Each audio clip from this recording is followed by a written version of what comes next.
Hello and welcome back to my channel. Thank you for joining us. I say us because I am hosting someone on Crystal One-on-One today. Kampala, Uganda is starting to open up slowly. Businesses are opening up, but public transportation is not yet on the go. But thankfully, due to Rope Telecom, I'm able to still do these interviews at home, and make sure you take advantage of the Rope Plus package. It is fabulous. Netflix. It's a hard thing to get to bed early these days. But I'd like to introduce my guest right now. I have someone who has a very personal story, very personal journey with alcoholism. And he has gone out of his way to change his life, and he's trying to help others as well. Alcoholism is something that many of us deal with in our families. So welcome, Bill Bekunda. Welcome to the show. Thank you, Crystal. Honored to be speaking to you. I've looked forward to this. I've hoped it would happen, and here we are. Yes, indeed. Thank you. It's nice to have you. I was saying that, you have a very personal journey when it comes to alcoholism, but maybe you can explain better what it is you do, because some people would call you an activist, but I don't know, is that the right term? I also cannot define the word activist exactly, because the image we have of activists, especially in Uganda, is not a very good one. It's about people going on the streets, demonstrating, throwing pigs in front of parliament. That's what it seems to me. It seems chaotic. I am more of somebody who wants to share about mental health in everyday language, that people may understand it.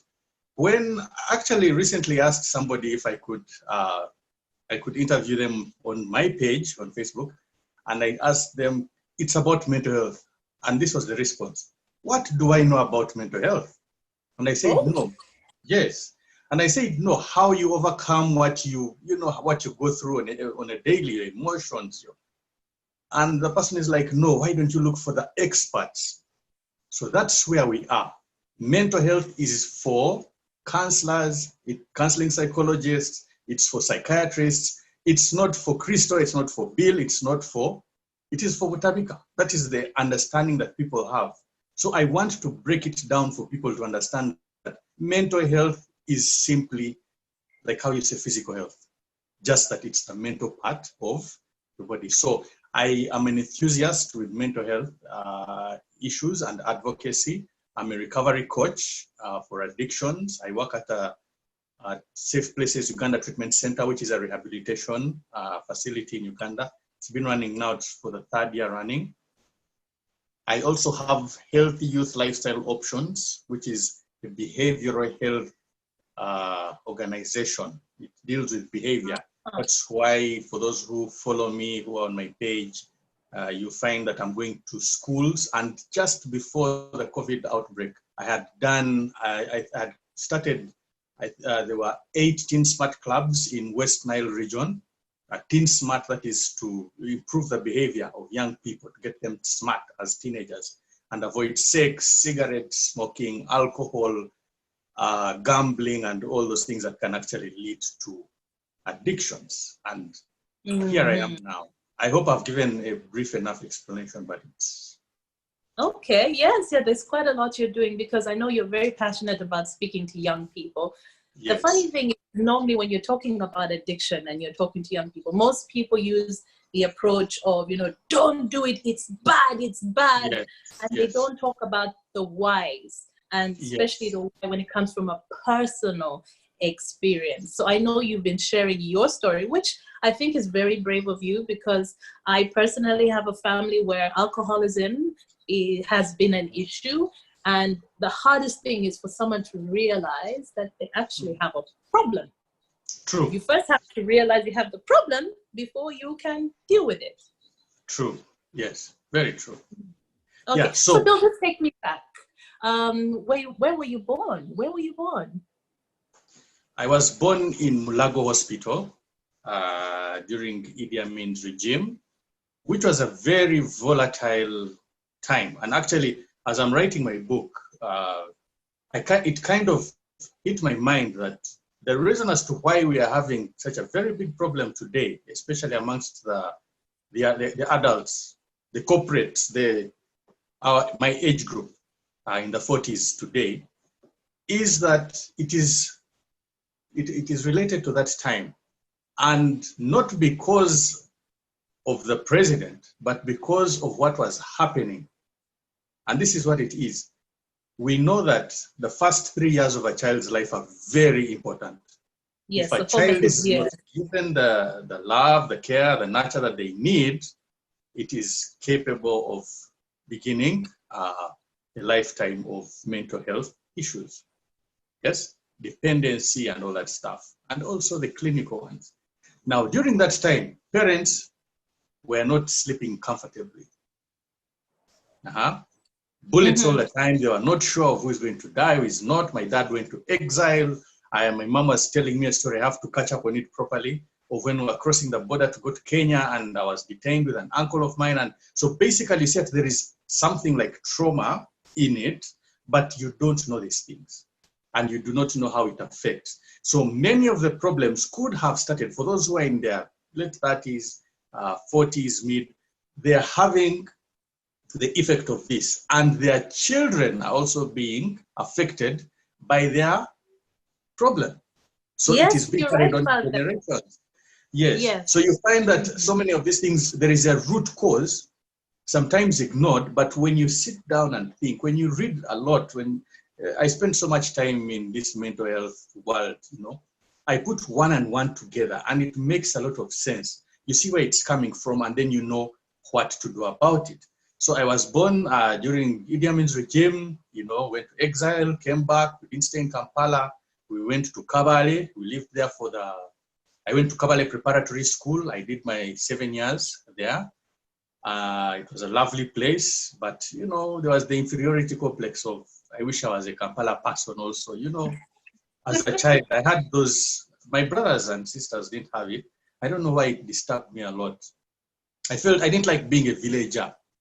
Really? Like a real problem for you. You felt it? Yes, I didn't like it. I didn't like it. Anyway, so I finished my P7. When I finished my P7, I was the best in Kabale. I went to St. Mary's College. I got a 4, and we're only 2 people who got 4s. We both went to SMAC, St. Mary's College, Kisui. And then I excelled in my first term, my first year. My first term of senior 2, and then in my second term of senior 2, I was convinced by my friends to just go and see what they're doing, because I used to lecture them about drinking, and they said, just come, let's go.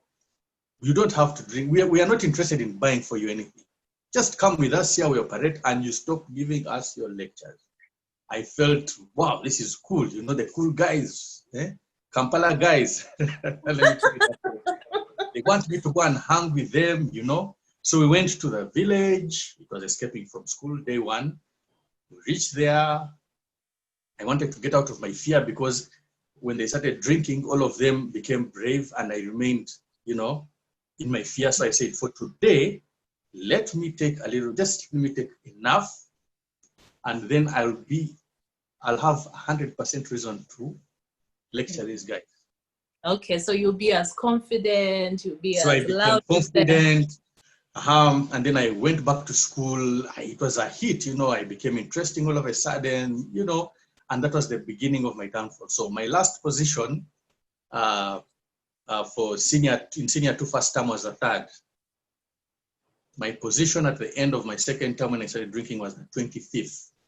What? Yes, from the 3rd to the 25th, and went down from there. And then in my senior 4, I got a suspension. I missed the social because we were not allowed to. Being the guys who thought we were very, those guys in school. Yeah, we felt we were above the rest. So we get crushed the Budonian social. Yes. Then they test us from there. Then I think we went to things. I don't know if I should be saying these things. I'm making myself look evil, right?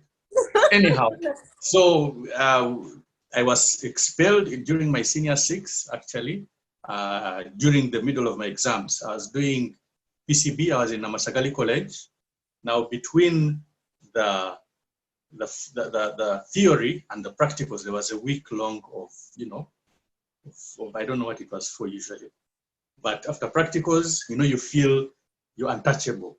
You believe nobody, you can't be expelled, you can't be suspended. So I ended up drinking, hangover, some young boy, I think he was in S3, insulted me or something. I beat him up. The headmaster called me to talk to him, to go and, make things right. Instead of making things right, I took a little bit of Waraji for confidence. And that's what happened. He said, I don't want him within 2 miles of the school radius. And so, yes, I didn't do my senior 6 exams. I was fortunate that my mother sent me abroad. She sent me to Germany. But when I reached Germany, instead of going for language study, I learned how to drink or find drink during the day. Ended up in nightclubs eventually. Sent me Wait. Drama all through O levels. Yes. S6 yes. drama. Yes. And I know what you're saying, you had your friends. So you had like your backup, your courage from your friends as well. But now you're sent to another country. You don't have that backup anymore. And you still, was it that you couldn't stop at that point? Yes, by the time I finished my senior 6, I was realizing something wasn't right with me. But I could not accept it. I think that's the word denial. Everyone is telling you you're black and you say, no, I'm white. You see? So I just couldn't understand why it is that, especially my neighbors would escape to go to clubs or to drink or to do anything only if they had a way to do it. If they are not going to be caught, number one, if they have got permission or something of that nature. In my case, if I needed it, I had to get it. Also, I remember that when I needed to drink, nothing would stop me. And I would go with the intention of taking a little bit and coming back before I'm caught. Unfortunately, I would take that little bit and get taken away. And I'm back the next morning in trouble, you see. So I had no measure of stopping. And that is what addiction is. Although at the time, I didn't know what it was. My mother didn't know what it was because my dad died in senior 6 vacation when I came from Germany. So she didn't know. She thought it was a phase. He'll get through it. Let's take him to a counselor, to, Mrs. Senyonyi, who is the wife of the EC of UCU. She was my counselor at the time. She was well known to be one of the best in the country and all that. And there was hope that, just talking would help it. But no matter how I wanted myself to change, I couldn't. So was there anyone else at that time? Because you said your mother couldn't really see what the real issue was. Was there anyone else who tried to sit you down and tell you, like, you have a problem? Every single person. Uncles, aunties, relatives, friends, doctors, nurses, rich people, poor people, even in the village, they would tell me, Bill, what's wrong with you? How can you be behaving like this? Can't you see that your mother is a good person? She has money. She can get you a job. Then they tried to mentor me. I remember I was given a job in a supermarket and also offered a computer course. At that time, computer courses were like, a big deal, very expensive to attend. And I blew all those chances. I mean, I worked at that supermarket for less than a month. Well, actually, it was for a month. The next day I was supposed to get paid. I couldn't wait for a drink. So I went and got on banja. What's banja again? Credit. I drank, hangover. I drank again the next day. Now I feared to go to the workplace to get my money. It went on. I had debts here. I had to move to another place to console myself. Basically, I just didn't understand. And when I wake up after all the drama and I'm sober, now I'm in a state of confusion. What's wrong with me? Because every time I would tell somebody that I want to stop, I never lied. But when you find me drunk after that, you wonder. What you don't know is I would also wonder, but what's wrong with me? I had to put on a face because I'm a man. How can you not manage to drink? Yes. That's the thing, because in the morning when you wake up, and then like sometimes you remember what you did, but sometimes you do, or people tell you what you did. Yes. There's that shame. There's that shame, and it just grows and grows because you're living with this shame. You're living with the realization that you keep saying, okay, this is the last time, this is the last time. So when you're asking yourself, like, why can't I stop? Like you said you'd go and have like just a little, but you wouldn't be able to stop. Yeah, you can't stop. That's the whole thing about it. You want to stop, you cannot stop. Because of that, people who are not you cannot understand it. Because many of them, when they start, they can stop. So if I can start and stop, for instance, if mathematics is easy for me, when I'm explaining it to you, I will say, but come on, just do this. Put this over there, put that over there, and you'll get the answer. Mm-hmm. Okay? So it is the same thing. And we'll find that the biggest number of people who were asked to help me or to advise me or to support me were people who used to control their drinking. The very opposite of what I needed. You see, the very opposite. Because for them, they can do it. I couldn't do it. So it confused me the more. So when they tell me, but Bill, when you want, why don't you just take one and go? Or when you feel tipsy, why can't it, isn't it enough? Okay, Bill, let's go together. When it's time, we go back home. I couldn't, and I didn't understand it. So what they were telling, the advice they were giving me was not advice that could actually help me, because it can only help them who can do it. A person who has, let me say, okay, a lame person, someone who has got one leg shorter than the other, cannot be advised on how to move perfectly by a person who walks on two legs and has no experience about being lame. You understand it? If he says, just put one foot in front and then the foot the next, and then the other, and then move faster, you'll fall. Now, that is a physical disability. Addiction is a mental disability. I know people don't like the word disability, but you know, we are going to have to use it for effect. It is a mental disability. The disability is not physical. It can't be seen. It's mental. Nothing mental is seen. It's only seen through your actions. So you have the mental disability that will not allow you to drink. And that is, you lose control every time you drink. So you cannot drink. And that is how we find recovery through sobriety. Not through control. Because you've already failed to control. You've tried so many, let me tell you things I tried. Not drinking liquor to drink beer. Didn't work. Not drinking beer or liquor to drink wine. It didn't work. Asking friends to manage my money or be around me and give me rules. It didn't work. Like where this came from, changed location. I left Uganda, went to Germany. I was living in diplomatic custody. My uncle was an ambassador. There was no reason for stress or anything. Life was good, okay? Yeah. But a week later, I found where to get the booze. I started stealing the drinks that I had in his home as an ambassador. What do you expect? I started causing mayhem. I stopped going to school. The environment didn't change that. You see what I'm saying? Because it was here. When it's in your head, yes, when it's in your head, you cannot get an external solution. It has to come from here. So when it comes to recovery, I help people change their thinking. Sometimes, if they are willing, their thinking can be changed by just mutual agreement. Let's sit, let's talk. Let's go for meetings, and they'll listen and they'll learn and they'll start changing. There are those it cannot happen to. Those ones will need to be in a place whereby they are under control.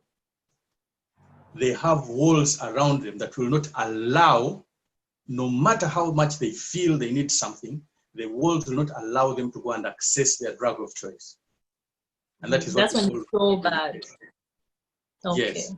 So basically, when a person continually fails and their life is usually getting in danger, it is advisable they are put in a place where no matter the cravings, no matter the pain, no matter what it is that you're feeling, you'll have to feel it and deal with it.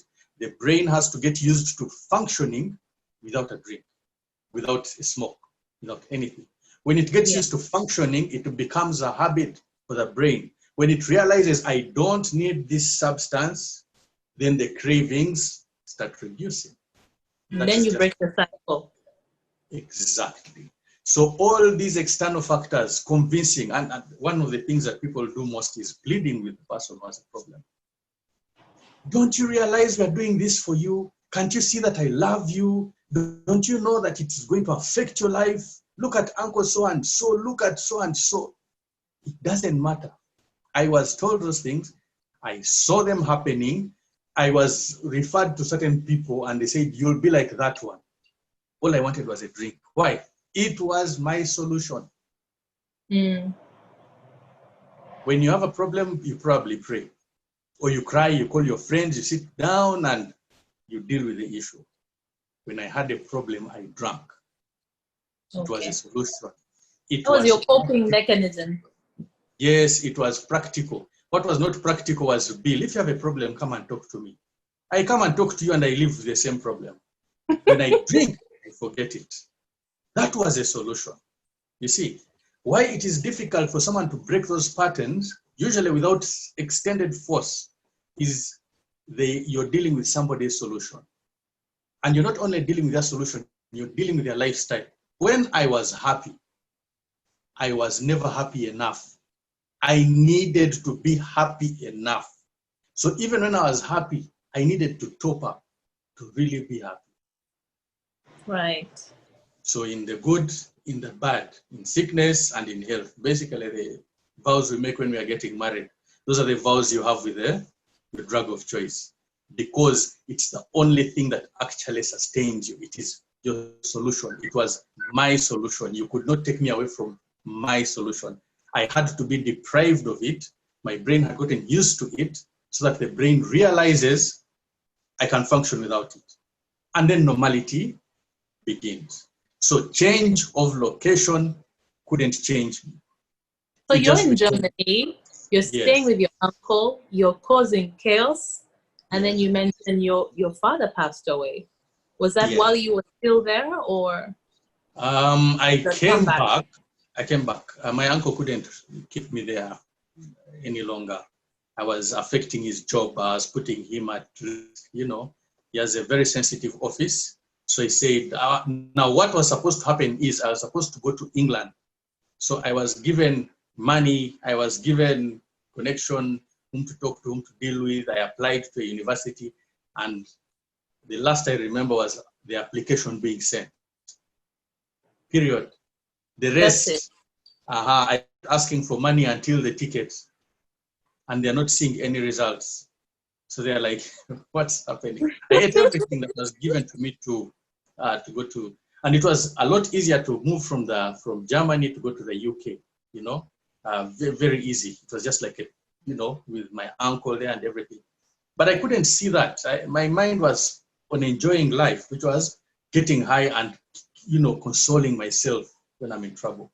So I came back to Uganda. My dad had cancer. He died during that time, about a month later, 2 months later. He died, he came, they brought his body back, he was buried, and then I was sent to Russia. I remember my first trip, I got drunk along the way at Sofia Airport. I was detained there for 2 weeks, sent back to Uganda. My mom said, okay, send him back. This time they sent me with somebody. I reached Russia, crossed into the Ukraine, because it was safer in the Ukraine, according to my uncle.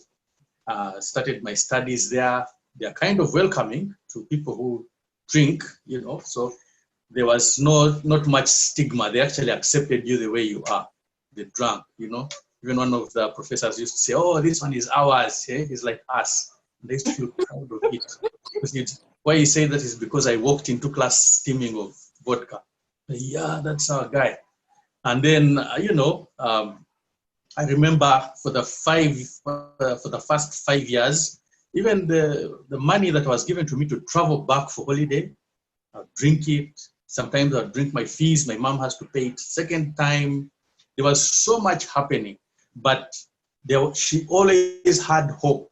I think my family was broke down earlier. They couldn't understand what's wrong with Bill and his mother. So yeah, I came to Uganda for my first holiday after 5 years, and then I went as I was going back again. You know, as soon as they released me from the checkpoint into the duty free, I was on a beef eater, getting high. Then I was almost detained in Sudan because I was causing chaos on the plane. You know, someone just saved me. Oh, no. The guy who was helping us, he helped me. He explained to them, he said, no, you just leave him. You'll black out and you'll not realize anything. And I woke up in Amsterdam and I didn't understand even how I had reached there.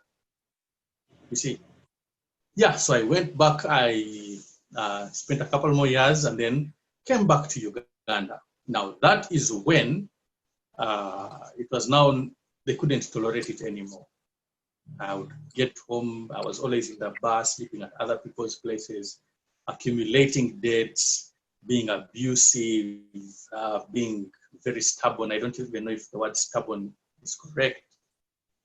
And so, defensive, probably, defensive. Yes. 2004, my mother decided get him into treatment. And I went into treatment. I think it was April or March, around March when I got in, because I came out in June. How old were you at the time?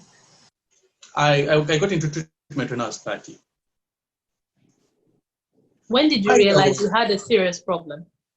I realized at the age of 22 that I had a problem. Yes, that's when I realized I need to stop. But I said, let me just continue until 25. If I haven't styled up, I'll stop at 25. When I became 25, I remember staying sober until midnight. Then I decided to take a stroll, and then I saw the neighborhood container where they used to sell alcohol was open. So I decided, let me just take one for the night. It will be my last. And I turned 30 from there. Mm-hmm. Mm-hmm. Yes, it's sad. So anyhow, I get into rehabilitation. I was first resistant because I was not taken willingly. I was taken by force. I became very, very hostile. I became very disgruntled, angry at my family who had brought me, yet they were doing the right thing for me. So it was a family intervention. Yes, my mom couldn't. The only person I think who stopped it for the longest time was my mom, until she finally decided, no, I've tried everything. Let me take him in. So I had resentments, I had anger, I had all these things. And for about the first 2 weeks, I came to terms with it, that maybe this will help me, because I was meeting people there who were just like me. They were sharing stories that were exactly the same as mine. Like what would happen to them, how it would happen to them. There were people who were in more prestigious positions than I could ever imagine to be in. And I'd be like, if it can disturb this guy, what about me? And then the same things that were disturbing me and those who were financially or economically better off than myself were the same things affecting those who were being brought in underprivileged. So our side, they would say, these guys were spoiled. For the other guys, they would say they had problems. So I became what I am because I was spoiled. And for the other one, they were not spoiled, they were deprived. They became what they are because they lacked. So none of those reasons made sense. It's not because you're rich, it's not because you're poor. It is you all come from different backgrounds, but because you're all sick. Mm-hmm. Exactly. Meaning it is not a moral problem. It is not a financial problem. It's not economic. It's not political. It is none of those things. It is mental. The brain structure changes when you use a psychoactive substance. Depending on the use And depending on other factors like hereditary factors, you can become an addict. And if you have addictive tendencies, the only way you can stop is by the psychoactive substance, is by not using them. I like that you just mentioned addictive tendencies, because there are people who say, you know, some people come to the realization that they actually do, they're more likely to be addicted than others. But how would someone know that they have addictive tendencies? How would you know that's like almost part of your personality? You, the person, usually you don't know. The other part, I know myself through other people. Why is everybody telling you the same thing and you are refusing? Because you believe your lie. So you cannot know unless you are told. So we get to know through other people. Everyone is telling you the same thing. Reduce, reduce, reduce. You're taking too much. Control yourself, control yourself, control yourself. 10, 20 people. Behave, behave, behave. When you get all that from what, and when you believe, no, I can control myself. No, I can do this. No, I can do that. They are the ones to show you where the saying comes from, that a madman thinks that everyone around them is the one who is mad. Yeah, if you tell someone who is not mentally stable and is walking naked in the heat, and you say, why are you undressed? Actually, you'll have a very good question for you. He'll be like, why are you dressed in this hot sun? You see? So when your view is different from the view of everybody else or the majority, then there is a question. Even those, for instance, who go to the bar, there are those who go every day. And then they'll be like, but that guy has a problem. You see, out of 20 people, because there are those who go, you go every day, you take your one, you go home. You go sometimes, you don't even want to drink. You take two, you're really drunk, yeah? But then there is this one who is perpetually drunk, who is always late for work, or every Monday is having a challenge of working and all that. And he's always, he or she are getting warnings. Those are warning signs. And you see, it's only at the beginning of the problem. Addiction is progressive. Okay. Progressive means it will be worse tomorrow. It can never be better. I am not using, I've not put anything like alcohol or cigarette in my being for the last many years.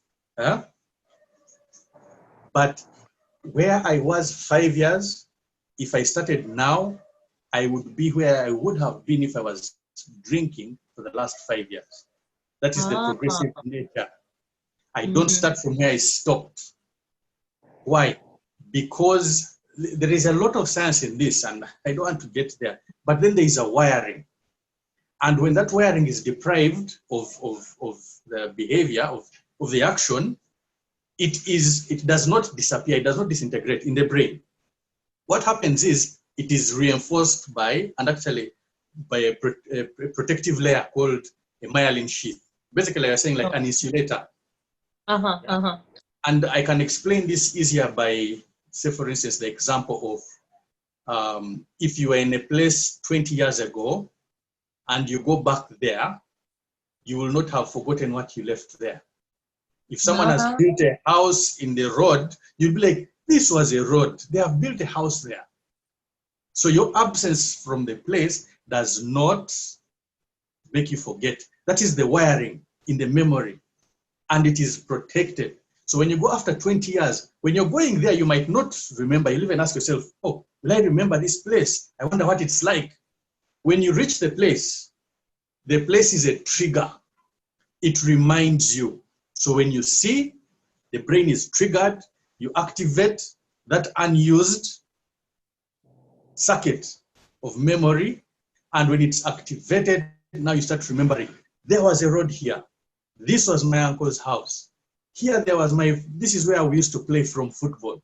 I see what I'm saying. So what you're telling us is it never goes away. No, it doesn't go away. You just change. You adapt and start a new life. You throw away the old one and start a new one. Many people say, Bill, can't you just come to the bar and be with us? And I'm like, doing what? That's a trigger. It is going back to the village, and you see and you engage. But that's the hardest thing, though. Isn't that the hardest Yes. thing? Because then you lose so many friends. Then so many things that were for you part of your life, part of your lifestyle, routine, everything has to change. And that's Yes, very difficult. it's difficult, but it's good, because if it doesn't help you, you don't need it, right? So I had that fear of losing friends, yes, and I Yeah. didn't know what to do about it. In fact, I was more scared of losing my friends, and because everybody that I knew from my senior two until the time I was taken into rehabilitation had the same thing in common. Were bar hoppers, were drinkers, smokers, whatever it is, you see. The other people, I didn't understand them. Now, where would I start from? So I had to choose between swallowing and it's hot or spitting and spitting the sweetness. If you get what I mean. There is a saying in my language that says when you swallow it's hot, but you don't spit out the what? Sweetness. So it is a necessary thing that has to happen, but you actually do not lose friends. You lose those people that you did not need in your life. Because amongst the people that I knew when I was drinking, years after I was able to maintain my sobriety, many of them are back in my life at a positive note. Those who And are they not, understand the boundaries. They yes, understand those boundaries. those who are not, we have different agendas. If your agenda is intoxication, is it my agenda also? Can you encourage me to do anything else aside from getting intoxicated? If it's your agenda, that is not my friend. That will be somebody I know. If I need you for something, we'll talk about it. Okay? If I don't need you for anything, there is no need. So it's not about me going to be consoled by the presence of people. It is about me living a life holistically. So the people that you need in your life will always be there. And I tell people who say, Bill, if you don't come meet me in the bar, maybe they want to give you money or something. And I say, no, I'm not coming there. They'd be like, what's wrong with you? You've become a fanatic. I'm like, why should I take myself into the danger zone? See what I'm saying? I shouldn't take myself into the danger zone, because if I do, I'm the one who will be at risk. Hello. Yes, I'll be the one who is at risk. So basically, I prefer to stay away from risk so that I do not fall in problems. Yeah. And Yeah. the people who can accommodate me the way I am are the people I'll deal with. And there is always this thing of making new friends. You will always find the kind of people that you need to step. If you're in a company of people who are always taking money from you, if you stay there, you're going to lose a lot. That's logical. And it's acceptable to say, those guys, I'm not going to manage them. Let me step aside. But when it comes to leaving your friends whom you are drinking with, it seems like it's a curse. Like, oh my God, you've entered the no entry area. Where will you get? No, you have to move on. You have to maintain your lifestyle in the way you should maintain it. In my world, it says, yes, sobriety is key. Without sobriety, I am nothing. And those people who want you when you're not sober, they will continue living their lives and they will shun you. I had a relapse 7 years into my sobriety. 7 years. And it was so bad. I was married, I had a child, and, I had started a bar. There's this confidence you get after a period of sobriety. I wanted to make money on the advice of friends who had done it. Wait. I'm sorry. Did you say you started a bar? Yes, I started a bar. A bar, you sell drinks, intoxication. I started a bar on the advice. Yes, but you see, that's the deception. My friends who advised me had done it. I wanted to build a hotel eventually. To build a hotel for money that keeps coming, the flow, the cash flow. If you have a bar, you maintain a cash flow. You put in, you remove from the profits you put in, and they had done it. But they could do it because they were not alcoholic like I was. Okay? Yeah. Me, the alcoholic, I took their advice, this is why I told you at the beginning that you don't get the advice to live your life from a person who is different from you. They'll give you the advice that helps them and it will put you in what? Trouble. So for me, it failed. It actually ended up getting me back to where I came from, I relapsed. So, You see? so you said you were married by then. When did you meet your wife? I met my wife in 2009. I was doing videography at the time. I had a video company. No, I met her in 2008. Hey, my memory. Hard question. They say we forget birthdays now. This is what, yeah, we met around 2007, 2008. But I had seen her before. So that's why I'm a bit confused. But I used to see her around an office where I used to go to exchange my equipment, video cameras, and things of that nature. And so, 2000, yeah, we got married in 2009.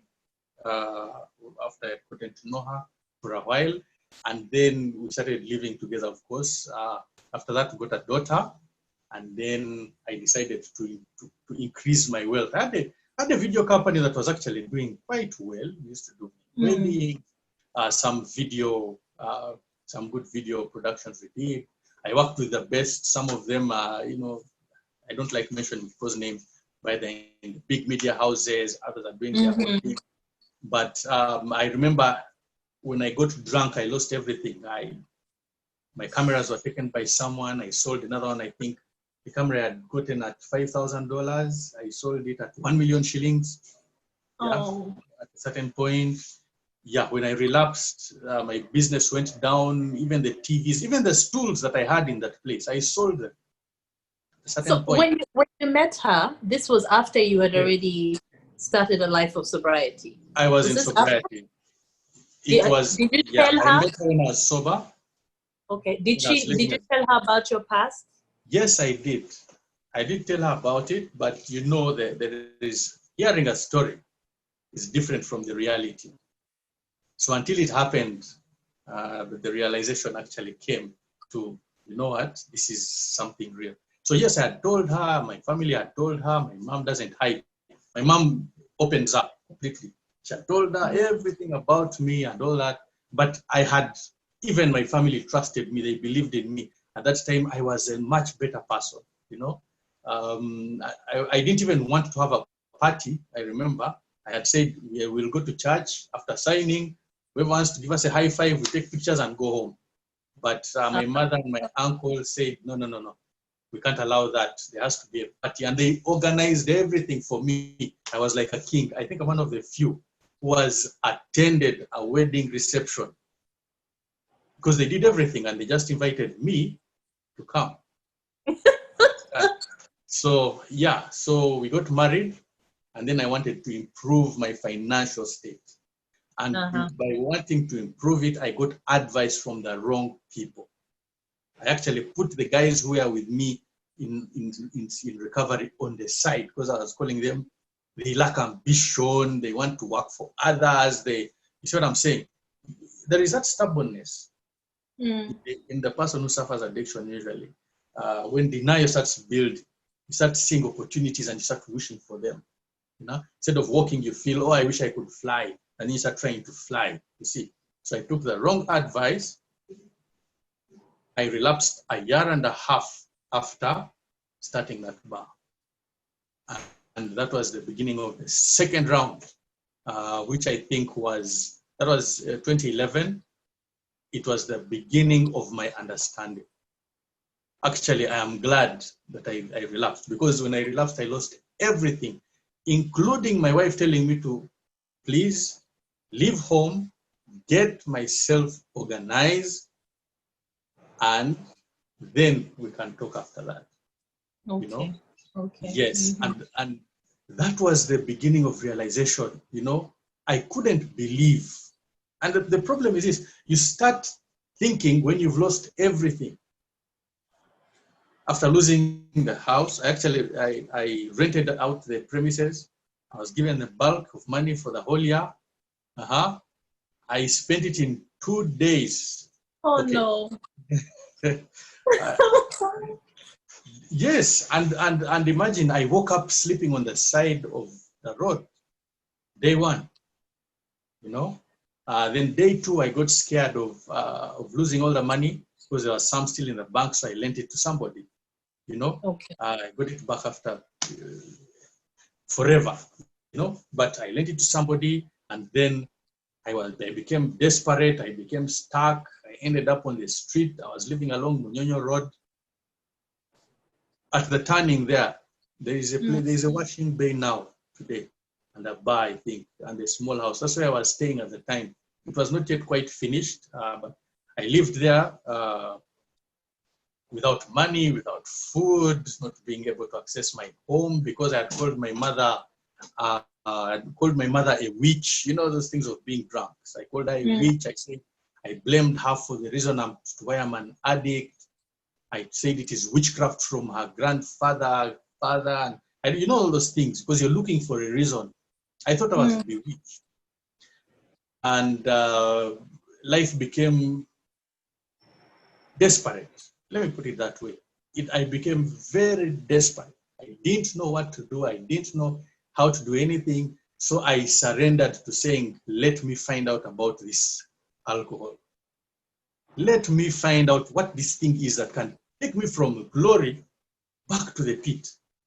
Because I had made it in, I mean, well, I will never make it. But I felt I had made it, I had it somewhere. I had good friends. I had people who were the bades, I would call them bades, who were billionaires in the town, you know? Yeah. And now no one would look at me, some even say, Bill is dead. He's now finished, leave him that one. He's now for the what? We shall find him in garbage cans somewhere at a certain point. You know, you see the downflow. I couldn't meet with anybody. Finally, I was alone with the other two guys that I was staying with in that unfinished place. Finally, I was alone. I slept in mosquitoes in a swampy area. I slept on the floor with no mattress, and yet at home their mattresses and extra beds because my sisters are out of the country, the rest are married, all of them are living on their own, so there are beds for me to sleep. My uncle once, there's an uncle of mine whom I met, and I asked him for 10,000 shillings, and he said, Bill, he says, you know, I have a house with 7 rooms, but I cannot put you even in the boys' quarters because I do not know what you'll bring into my home. And he said, if I help you, I am going against your own mother who is fearing you. So do you think she would be happy with me? You see what I'm saying? Because then it was a moral problem and I had shown I could not manage. Did you ever feel at any point that, you know, you were putting your family in danger, your family's lives in danger? Was that ever like a fear for you? I don't think so. I was more concerned about my own issues. You know, I was confused with my life. I had so many things to battle in my head that I had no time to think of others.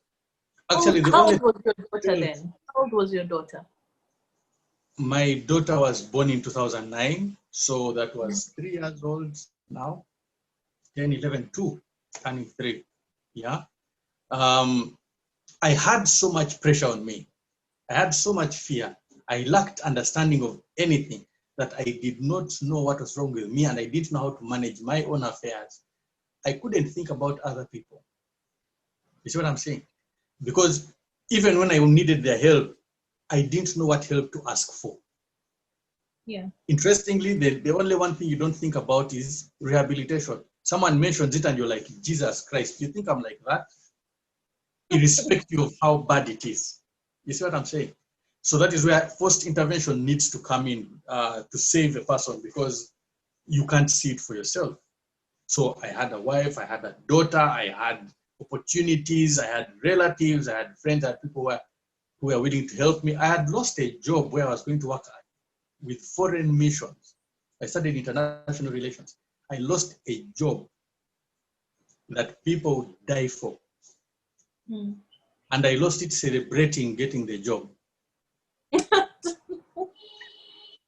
By drinking vodka. I mean, we drank vodka and what that's how it went, you see. So I couldn't think of my family. They had their issues, I had mine. I was trying to sort out mine. They were trying to sort out theirs and mine at the same time. When hell breaks loose, they just had to let go. And it is that letting go that put me in a position of self-discovery. In self-discovery, I had to understand one thing, because all my problems stemmed from alcohol, all of them. When I didn't drink, I was fine. When I drink, the cycle of problems begin. So I started by saying, let me see what is alcohol. And I started reading about alcohol. We had the use of gadgets, so it would help. I had some books, because I had been in rehabilitation before. I went through my notes of the files, started seeing things that I had neglected during my time of recovery in 2004. And then I landed on the main reason as to why it started. It started because that's why I started the Stop Underage Drinking Uganda campaign. Stop underage drinking, because underage drinking is one of the ways in which, actually it is, the statistics are 40% of underage drinkers develop dependency or addictive problems. Now I realized I began at 14, and my problems, started happening then. My grades went down, suspensions, etc. Then I lost track completely. So you were able to trace back to where it all began. So I'm like, now, underage drinking, why did I start? You see, what is it about underage drinking? How does it affect the brain of a person that it will lead to addiction? Because it can induce addiction if you've not had it, for instance, in the family. If you've had it in the family, it's like a sure way. There is no doubt. If it's not, then you'll self-induce, and because it's psychoactive, it will change your mental structure and you start becoming, living an addictive life. So when I found that out, I started a page, Stop Underage Drinking Uganda.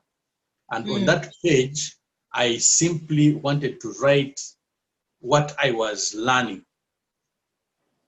It was like my measure. I didn't have people to share with and all that. So I just, I would read, and then afterwards I type it on my phone about underage drinking, everything that I'm learning. And people, interestingly, started taking interest.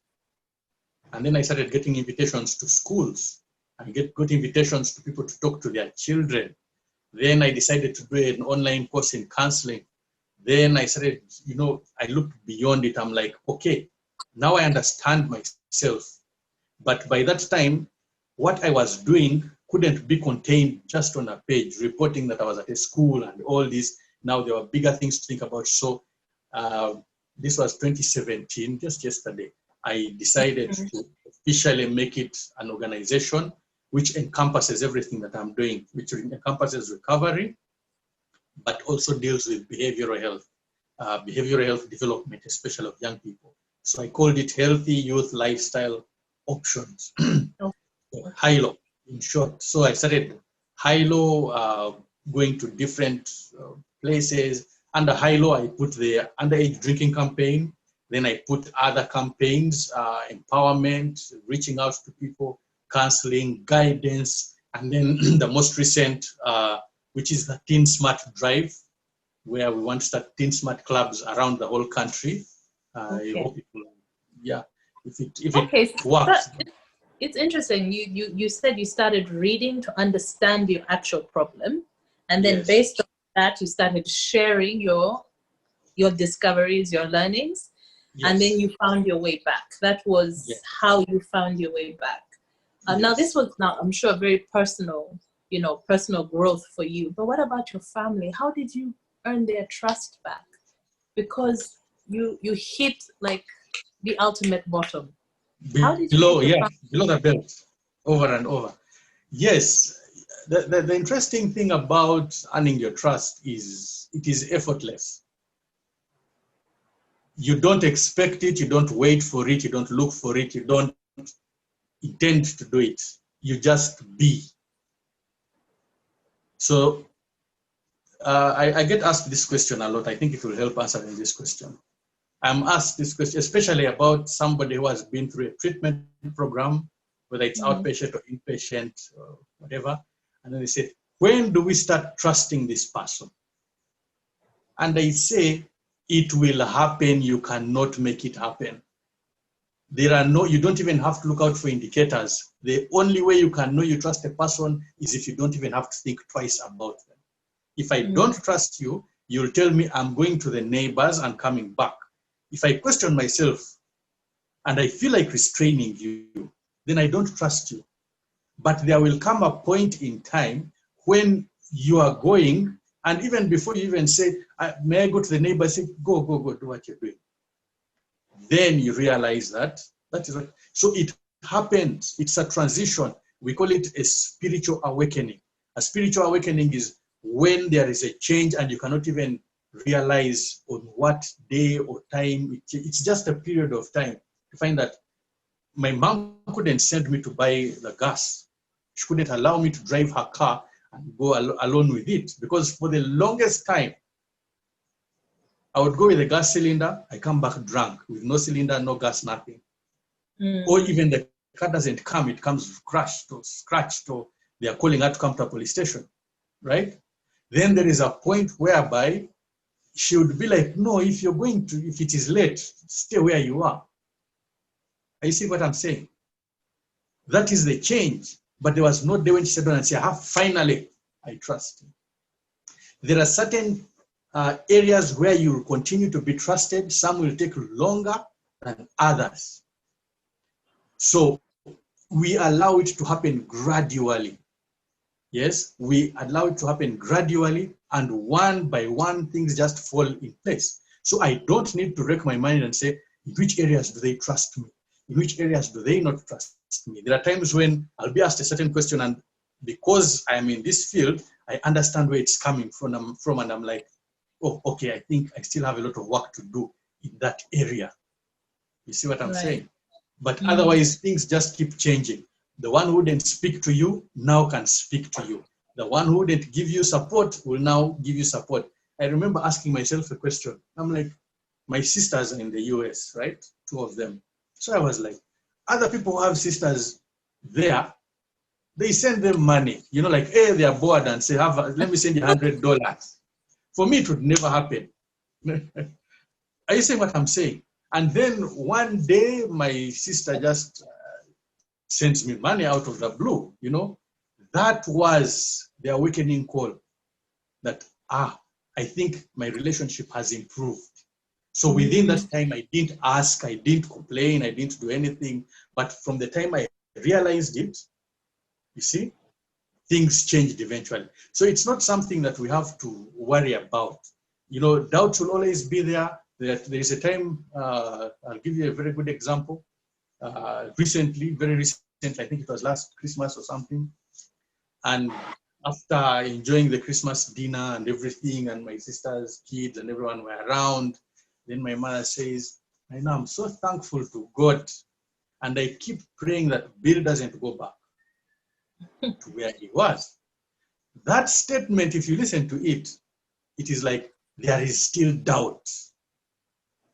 Yes. You get what I'm saying? And somebody can take it, to be a bad thing. How can you not trust me up to now, after all these years, after all the people I'm reaching out to, after speaking to I don't know where, saying everything, doing what I can?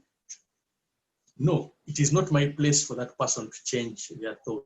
It is for me to express myself in such a way that there is absolutely no doubt. Because if I cannot read it from them that there is change, then I'm not changing. If you can call me, I'm not sure you just call anybody. You say, there's a guy called Bill, I saw him on Facebook, let me call him. No, you refer it to somewhere, it comes from somewhere. You see, either you'll see something that will say, I think there is something worthwhile talking with him. Had it been a couple of years ago, probably you would not even think about it. Yeah, I've been suggested to some people that, you talk to this guy. And then they're like, they know nothing. They will not bother. There is no trust. You trust where there is something to trust. So it is the same. It is the same here, I think. I hope that answers. Yes, it does. It's basically, you have to focus on yourself. You have to focus on your recovery, on staying strong, and the rest will come. Yeah, it all comes.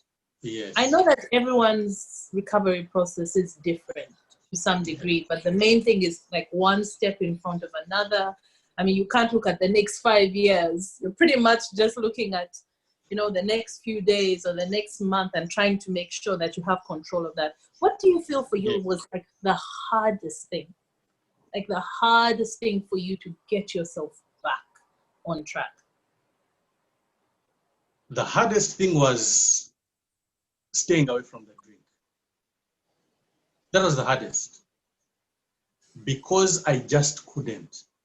Whenever things fell apart, it's the only thing I could think of.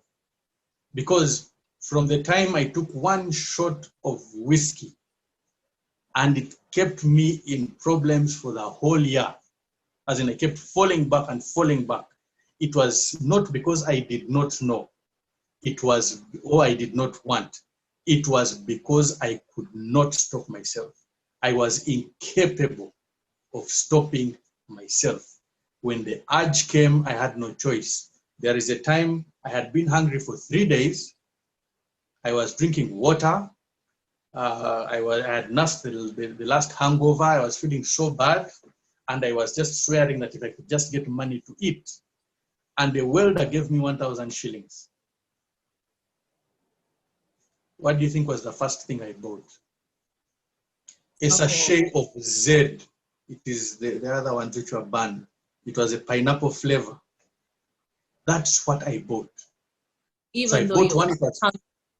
I was dying of hunger, but I said, let me first get myself feel good, and then I can find something to eat. So I budgeted 500, I get the sachet, and then 500, I'm going to buy myself cassava, the fried cassava. I bought the sachet, I finished it in 2 seconds, and I'm like, no, let me drink the second one. When I drink the second one, it will make me creative, I'll be able to get food. I drank the second one. I left a date at that small shop where I bought it, and I went back hungry. Again, I woke up the next day now with even more sickness.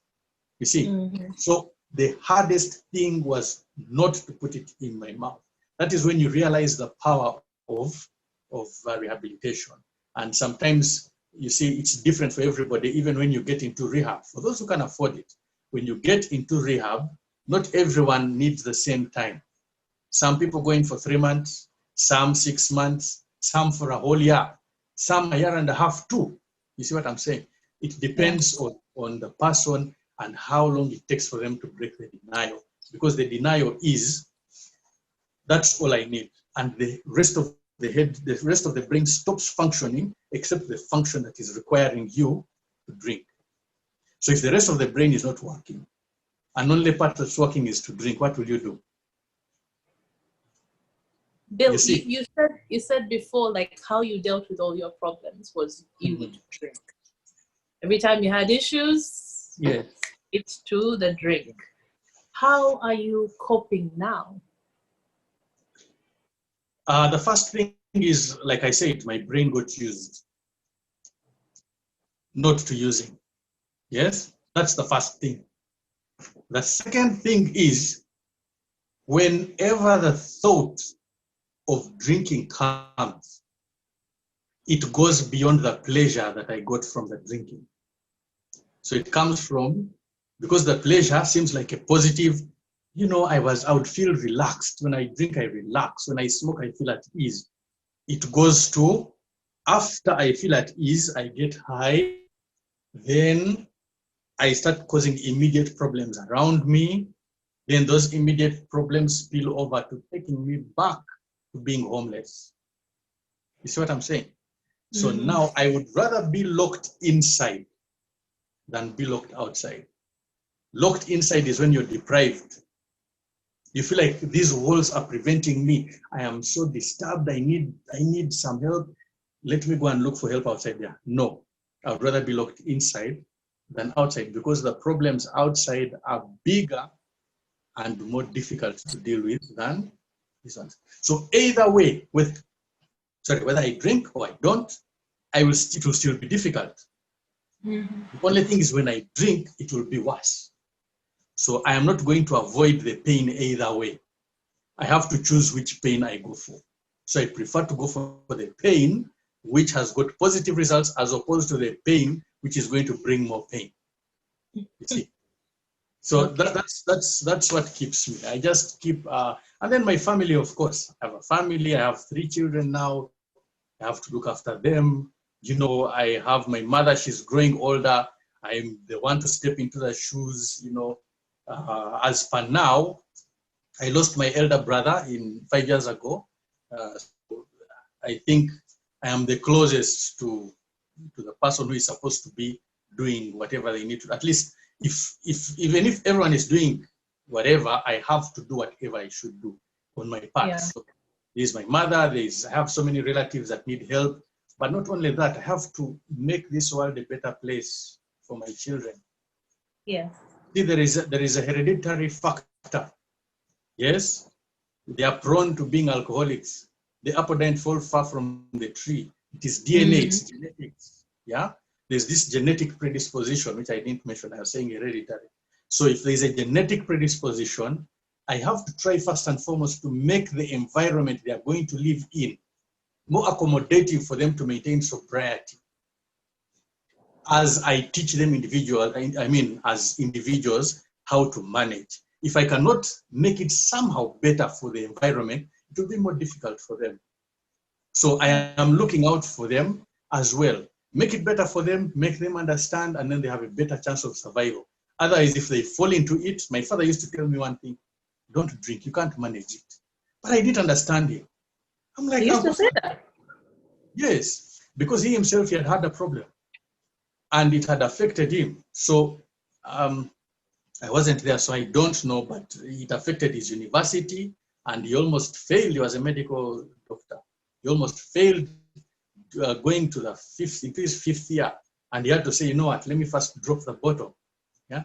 So he had told us, at least he told me so many times, don't drink, you cannot manage it. It is not for you. But of course, I never used to listen. I started understanding it when I was older, you see. And I see that even his approach, he probably didn't know how to approach it because medicine and addiction, they are two different things. You see what I'm saying? Yeah. So it wasn't approached well. Unfortunately, you can't blame yourself for anyone. So now I don't want that to happen for my children.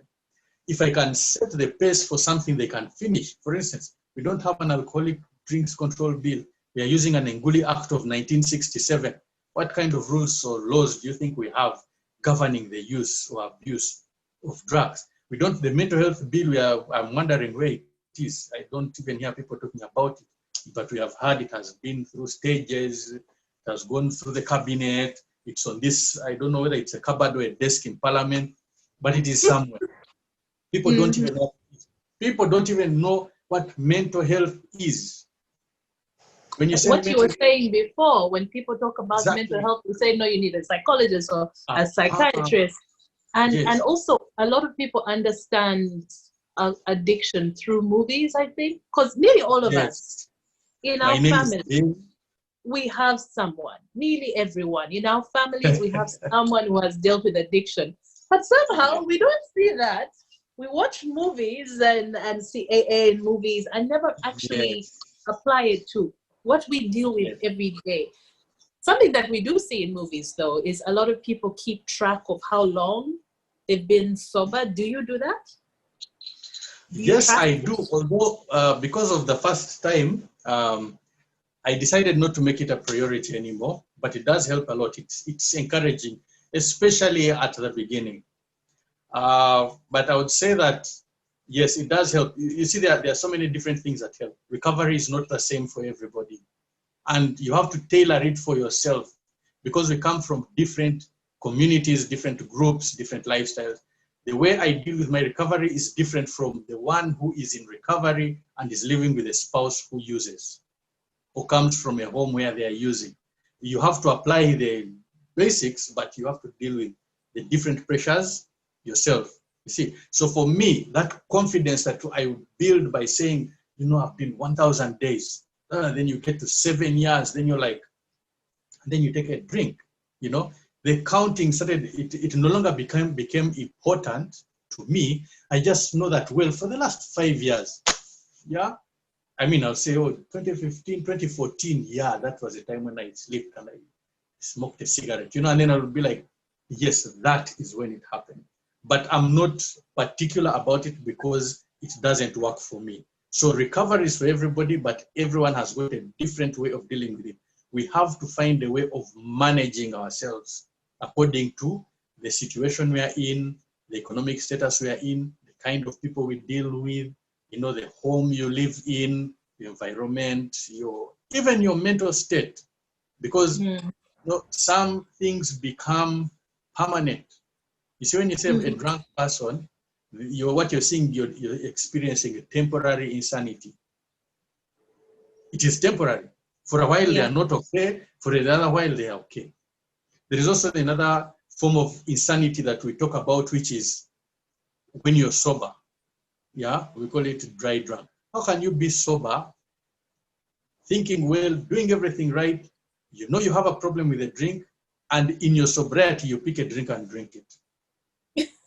That is also insane, right? So being insane doesn't mean, insanity doesn't mean doing crazy things. I mean, it means doing crazy things, not doing outrageous things. It's outrageous anyway also, but there is that kind of insanity. Now there is when these issues become more permanent, and some people develop disorders like anxiety disorders, like depressive disorders, like like diabetes, like you see what I'm saying? And when those ones come in, you might need clinical help, sometimes for life, sometimes for a while until it goes out, or sometimes permanent, nothing can be done about it. So you'll find someone has lost, I don't know what you call it, losing their wires, and it's not reversible. So it's a very dangerous. All right. So Bill, you talked about, you know, your recovery process has involved taking on all these different campaigns. You know, you see there's an issue here, and you've attacked campaign after campaign. Then you set up your organization, and now you have your own show on Facebook, live chat with Bill Bekunda. You know, you're doing all these different things, but then you also mentioned that you're also a coach and a counselor. So you've had that unique opportunity to be on both sides, you know, on either side, be the person who has the addiction, and then to see what other people, you know, who have the addiction are doing. For yourself, how has that been? Because that in a way has shown you what you were doing when you were really in trouble. How do you advise people who are dealing with a family member or a spouse who have some kind of addiction? What's your advice from what you see? My first and best advice is, if you have a person with a problem, find a professional that can explain to you how to deal with that problem. Find someone who has specialized in substance use disorders, if it is a substance they're using, or other behavioral disorders, if it is an impulse control or something of that nature. Because I know how to deal with the situation, not only because I've gone through it, but because I've studied about it. Many families, we say, they try to do it their way, think their approach will work. But it is like saying you don't know how to repair the engine of a car, and you insist that you're going to just maybe play around with things and see what will work. When it is the car, you run to the mechanic. When it is a broken bone, you will run to a doctor or a nurse and find a solution for it. When it is a mental problem, you will imagine that you can handle it. So the best advice is, if you don't understand a person, even if they're not drinking, even if they're eating too much, even if they are being abusive, even if because it could be anything, it could be PTSD, it could be, I mean, there's so many things. It could be anxiety, it could be depression. If it's depression, it could be clinical. If you don't understand it, find out. Another thing is, we have these gadgets. The problem with the gadgets is they have a lot of fake information for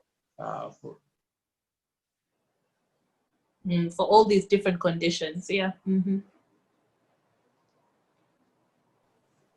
Hello? Sorry. You're back. Yes, that people use for their own personal or financial gain.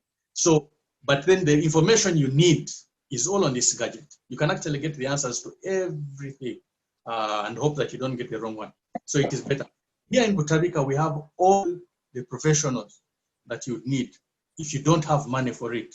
You go there, you ask, it might take a little bit of time, but they will surely direct you to someone who knows. You can check with me, you can check with Safe Places. We do help people, but I have cried out to people. Imagine, I cry out to people, get help, and I wait, and no one will even call, even for a suggestion.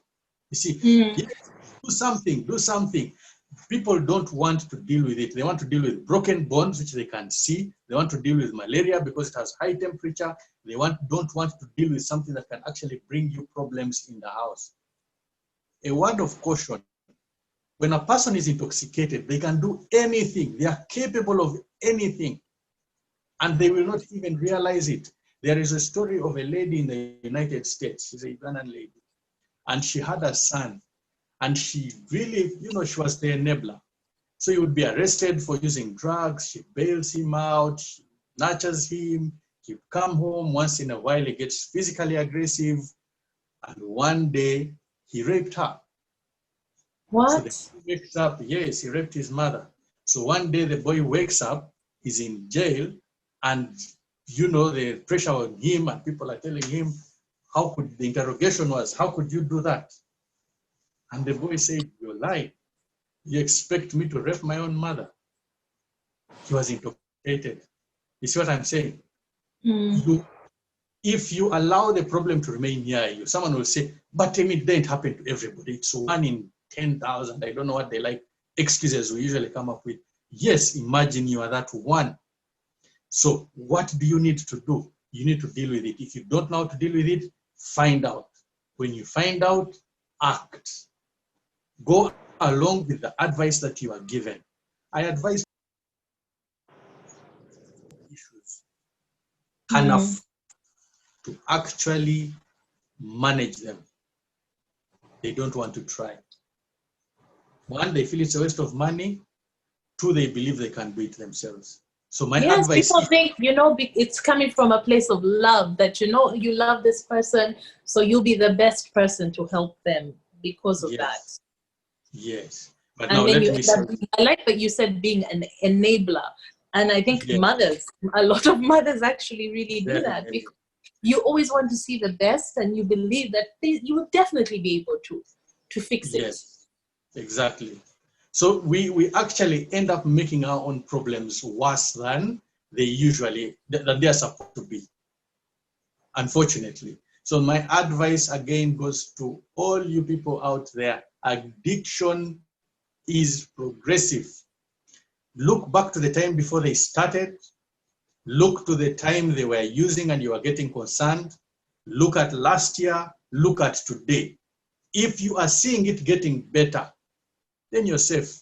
If it has been getting worse, know that next year at this time, it will be even worse. So what do you expect? If you can afford it, get help and get the best help you can. We who have suffered addictions are productive. Not everybody who comes into recovery gets up and starts talking about it and helping people. No. Everybody has their choice. They have their own lives. I know people who are running big organizations, very big organizations, here even in Uganda, who have been in rehabilitation.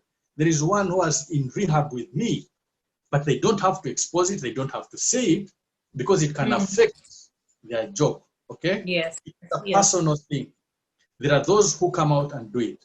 But one thing that we know is that we keep helping each other to maintain this sobriety, because we know that our recovery is dependent on sobriety. People don't want sobriety. Some others are covering up. For instance, if my son has a problem with alcohol, yet I drink alcohol, it reflects badly. And I also don't understand it. How would my son feel that I'm stopping him, yet I'm drinking? But your son has a problem. You see, your brother has a problem. Your wife has a problem. That's how it is. So because of those pressures, people, they fear to take action because they think it will reflect badly on them. Others don't want to believe it. They are also in denial because we can't call out what we call codependency. The codependent develops a condition whereby they are conditioned to do things for this person. Ah, okay. Yes, you lie for them, you look for a counselor for them, you don't allow them to face the consequences of their actions. If there are no consequences for my actions, what is my motivation to change? I mean, You know, every there's time I'm always in going to trouble, be someone there who is going to, yes. take care of everything.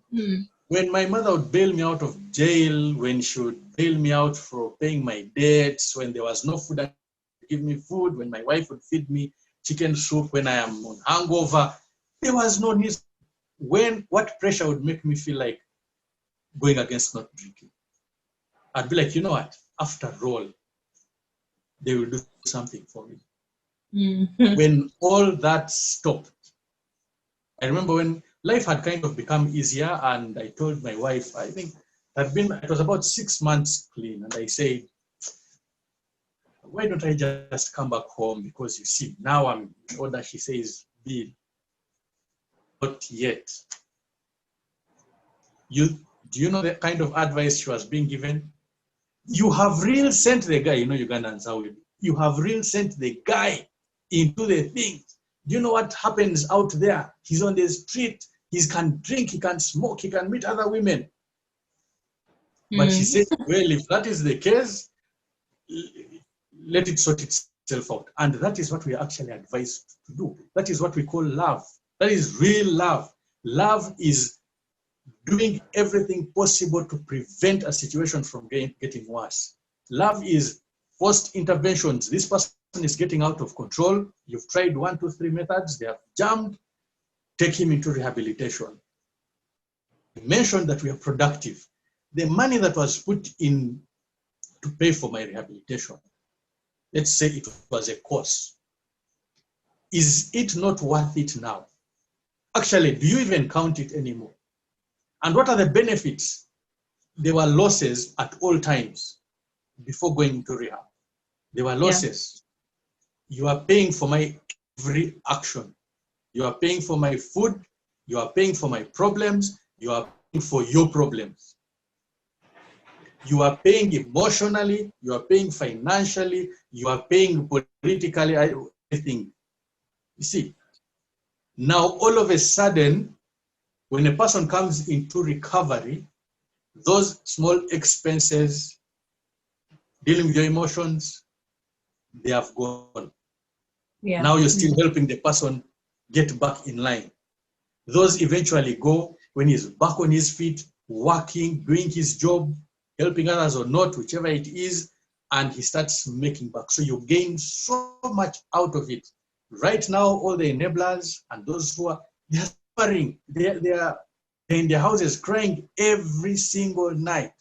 Yeah. And even when you suggest going into treatment, again, they will cry. They will say, no, how will the person feel? Say that about a broken bone. That, no, if I take him there, they are going to stretch his leg. You don't leave the person there and say, stay in the seat and let your leg heal. No. Even if it's uncomfortable, you'll do what it is to carry them, put them in the car, call an ambulance, make them, this is what I'm saying, it might be more painful to start the process, but at the end of the day, it's worse. And then there's this story which I told last week, yeah? And the story goes like this. If you have a lion and it gets a thorn stuck in its paw, right? So it goes deep into the bone. It's in pain. When you're coming to help the lion, will it stretch out its paw because it's in pain? And no. Of course, it's going to be angry and aggressive and... It will lash at you, it will do whatever it is, because it does not know that by you removing the thorn, you're actually saving it, the pain. So the lion will insist, and if you cannot force it, say you can't dart it, so that you can pull it out, the infection keeps getting what? Worse. It can get septic, and it can actually end up losing its limb. Yeah. So here, that you have to force it to settle, remove the paw so you can prevent the other infection. Yeah. The unfortunate thing about people is, before they see the infection, they'll not be convinced that anything worse could have happened. Are you understanding the logic here? So they'll be Yeah, like, no, no, no, we cannot take you have to make some really difficult, painful decisions it." to actually Exactly. help. Exactly. So that is advice now. That is advice people don't like to listen to. Hold them by force, remove it, put the medication, it will cool down. You will never see, you will Okay. never see what would happen. That is best for all of you. But people want first let it go so bad, then they'll be like, we had no choice. And then dealing with it is more risky, it is more difficult. So by the time people are forced into treatment, for instance, and then they expect the fastest possible way of helping them, it's unrealistic. You should have brought them when they still looked normal, when they were just to progress, not when now they are septic and beyond control. So whatever Yeah. advice you tell them, you'll be like, no. Then they'll, especially with rehab, these guys want money. That's all they want. You see what I'm saying? And Yes. it's difficult. So until we get these conversations going, people understanding, we are in a big mess. Well, Bill, thank you so much. Thank you so much for joining me on the show. Very eye-opening. Yeah, Um, welcome. but I guess, I mean, if you want someone to recover, you have to be strong as well, but not by making things, better for them in the short That term. is why that is why we say that if the person is developing a problem and you don't understand it, talk to a professional and Yeah. listen to them, because they'll save you so much. And eventually, there are times when I just sit back and you have nothing to do. If the person who is coming to get help is in denial, you have to allow them to get into denial to avoid conflict. Yes, yes, Sometimes you have to push and really push, make the point clear so that at a certain point they'll be like, it was true. Yeah. But my mm-hmm. profession doesn't allow me to tell people that, you see, I told you. Unfortunately, where it is allowed by other professions, but for us, we don't in our profession say, you see, I told you. No, it's just unfortunate. We welcome you, we help you again, we continue with the love, the respect that a person deserves, and we do our best. So Yes. people out there, please get help. Just get help. Well, thank you again so You're much welcome. for coming and for sharing. And You're welcome. best of luck on all the different things you're doing. Just one last thing, if someone wanted to contact you, how would they reach you? Sorry.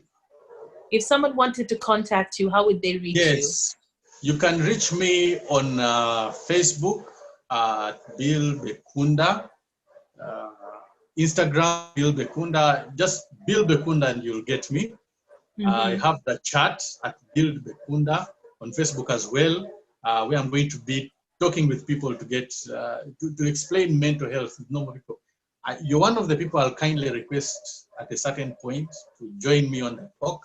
It's only about an hour, and Mm-hmm. we just get your idea of what you understand about mental health and how you deal with your daily life and affairs to keep up there, because you face a lot of pressures. And sometimes you look at you celebrities, beautiful people, and we say, these people actually suffer. Yet you have as much pain as anybody else. So it's not Yes. about the pain you go through, the difficulty. It is about how you manage going through life and remaining stable. So yes, you can reach me on those channels. YouTube, Bill Mm-hmm. Bekunda again. I have a channel, I have a couple of things going on there. And again, you can get me by phone, WhatsApp. My number is 0782 0782 031223. 0782 031223. Well, thank you so much for that. I hope that you have given someone courage to start on that journey, because it's a tough one, but you have to start somewhere, really, at the end of the Definitely. day.